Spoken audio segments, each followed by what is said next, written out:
Jésus montre à Louisa la divine beauté de sa très sainte humanité. 3 mois passèrent, pendant lesquels je demeurais victime permanente, dans mon lit, où je recevais non seulement les peines et les souffrances que Jésus me communiquait, mais aussi sa douceur.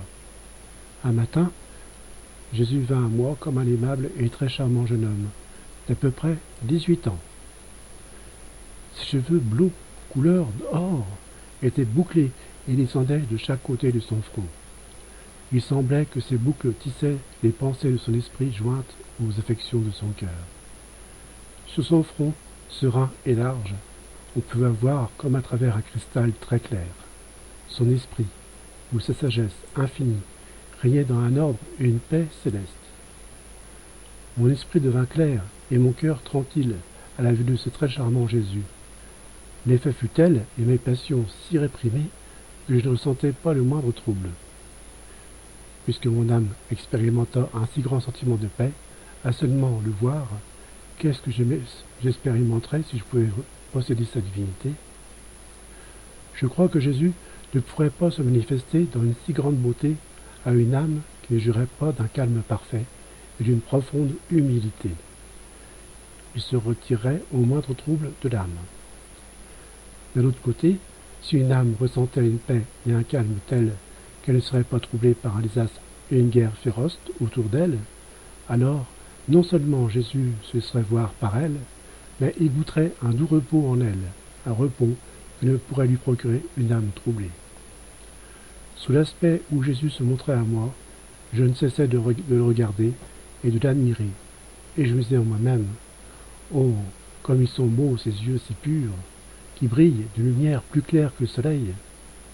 Contrairement à la lumière du soleil, cependant, la lumière des yeux de Jésus ne blessait pas la vue, et je pouvais fixer mon regard sur cette splendeur, sans aucune fatigue. Bien au contraire, mes yeux en recevaient plus de force. On ne peut quitter les yeux de ce mystérieux spectacle de beauté que le bleu foncé les pupilles de Jésus. Un regard venant de Jésus est suffisant pour être transporté hors de soi-même et pour faire parcourir les vallées, les plaines, les montagnes, les cieux ou les plus profonds abîmes de la terre pour le trouver. Un regard de Jésus est suffisant pour transformer l'âme en lui et faire ressentir je ne sais quoi de sa divinité. Plusieurs fois, cela m'a fait m'exclamer « Oh, montrez-vous Jésus, oh mon tout !» Qu'est-ce que ce sera le jour? Ce sera de jouir de ta vision béatifique, sans le mélange de la souffrance. Toi qui, dans les quelques minutes où tu m'es apparu, as donné tant de paix à mon âme. Toi, pour qui on peut endurer des torrents de souffrance, le martyre ou les épreuves humiliantes.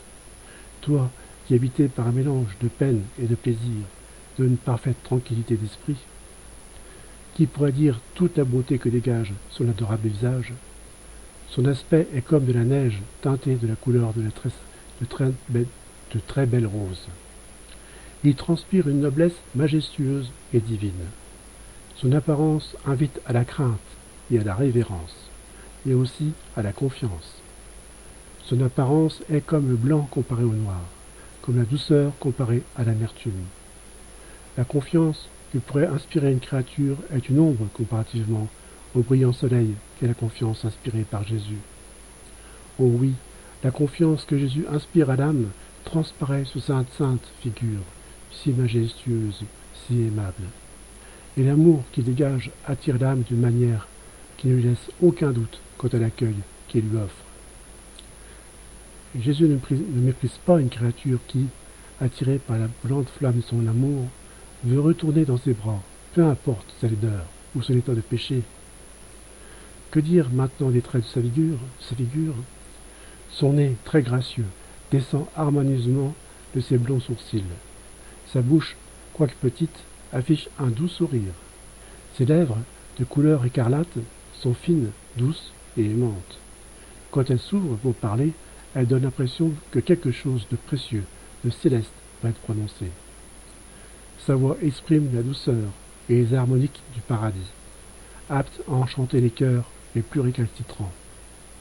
La voix de mon bien-aimé pénètre avec tant de douceur qu'elle touche chaque fibre du cœur de quiconque l'entend.